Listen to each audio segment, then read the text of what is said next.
My name is Gavin Evans, and this is my review of Jumpo. This will be a spoiler-filled review, so if you haven't seen it, go and watch it, then come back and watch this review because I will be going in depth.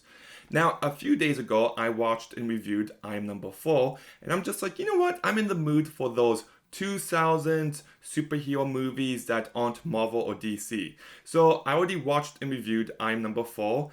I'm reviewing Jumper now, and I'm going to try to watch and review Hancock, Push, and Chronicle.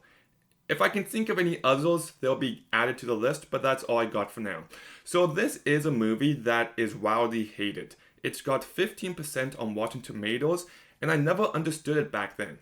Like, I used to love this movie. I used to play the PlayStation 2 video game all the time, Jumper Griffin's Story. I remember the graphics being bad, but I did really enjoy it. I was writing my own script of this movie because I just loved it that much. That was a long time ago though, and it's probably complete trash. And this movie made me realize how cool teleportation powers would be. Like, whenever someone asked, what powers would you have? I always answered teleportation because of this movie. And I was really hoping that I would still enjoy this movie, but a few days ago I did watch I Am Number 4, a movie that I used to really enjoy, and now I see it as a very bad movie. So I was worried that would be the case here, but I'm happy to report that is not the case. I still enjoy this movie, and let's get into it. First with the cast, and we've got Hayden Christensen who stars in this movie, and he's not really wildly known as a good actor. I think he's great in Shattered Glass, but everything else he's just been very and I think he's fine in this movie. It's not a great performance, he definitely could have been better, but I do think he carries this movie well enough, and I do like how he just comes across like an everyday kind of guy. And then you've got Rachel Bilson, who I think was perfectly fine in this movie. I do recognize her as Cindy from How I Met Your Mother, but I looked it up and she hasn't been in much else, and I think it's a shame because I do see potential here. She's cute, she does have a sweetness to her, and I definitely thought that she could have gone places, but it's a shame that things didn't work out for her.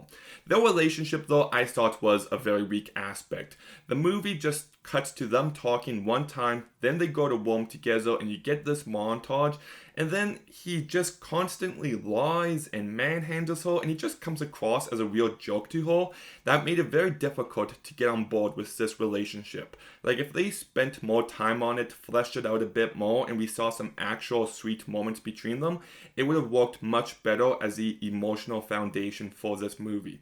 Then you've got Jamie Bell, and I've always found him to be super likable and charismatic in this movie, and that's still the case. In fact, if he was given a bit more to work with, I feel like this would be widely recognized as a really good performance.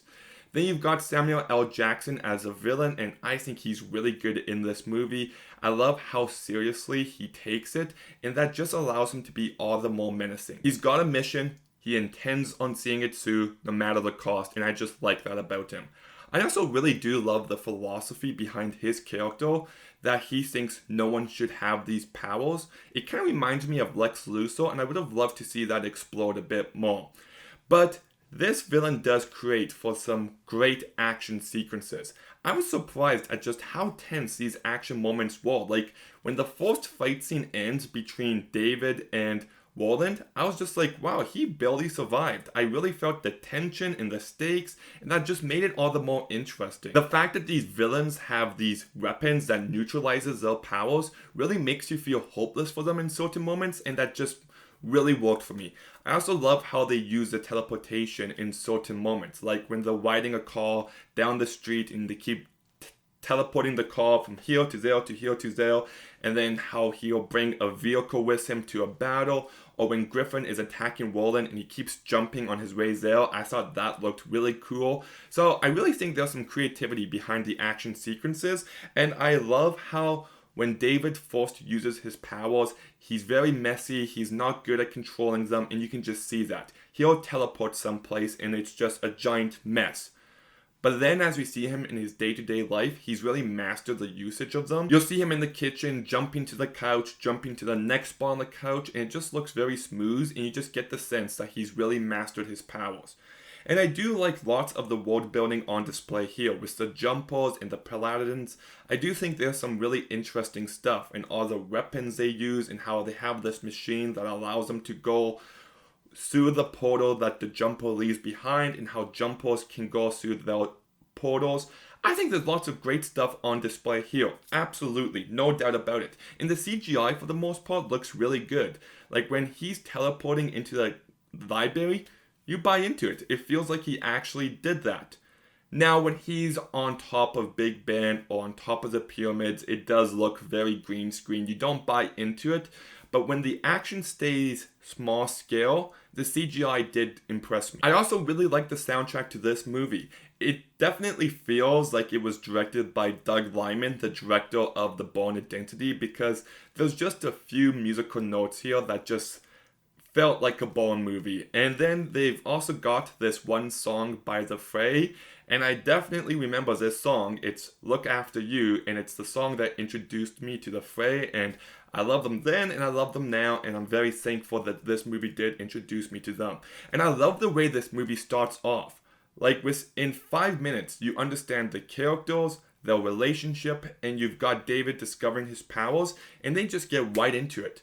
I really like that about this movie. And I like the fact that they tried to keep this movie as tight as possible. It's only 90 minutes long, but this is one of those cases where I think it definitely needed to be longer because the movie does feel very rushed and it doesn't allow things to feel properly developed at times.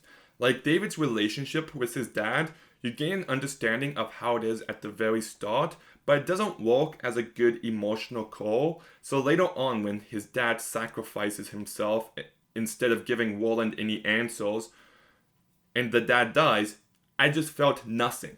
I feel like that should have been a very powerful moment, but it just left me feeling empty. And then anytime his mom is brought up, it just feels out of left field, like he's in prison in Rome, and then his mom comes in and helps him out and just disappears. And it's just like, what?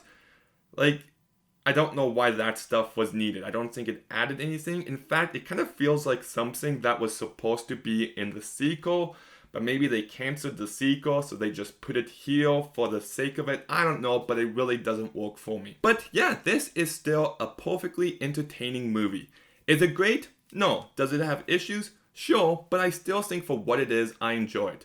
I love the fact that we've got this character who actually enjoys himself with his powers. And in a day and age where we get so many superhero movies, there's something about this one that just feels so fresh. And I think part of it is that it takes itself very seriously. It does have tension. It does have stakes. There's moments where you think the main character might actually die.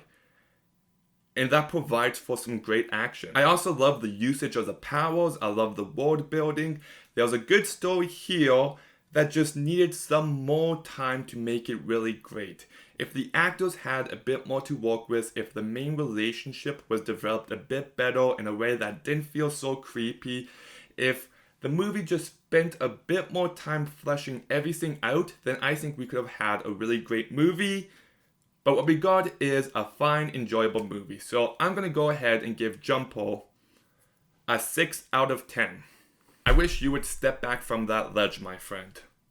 If you get it, you get it. But anyways, have you seen Jumpo? What did you think about it? Let me know in the comments down below. Make sure you like, make sure you comment, make sure you subscribe. Stay tuned for some more videos soon, and Gavin out.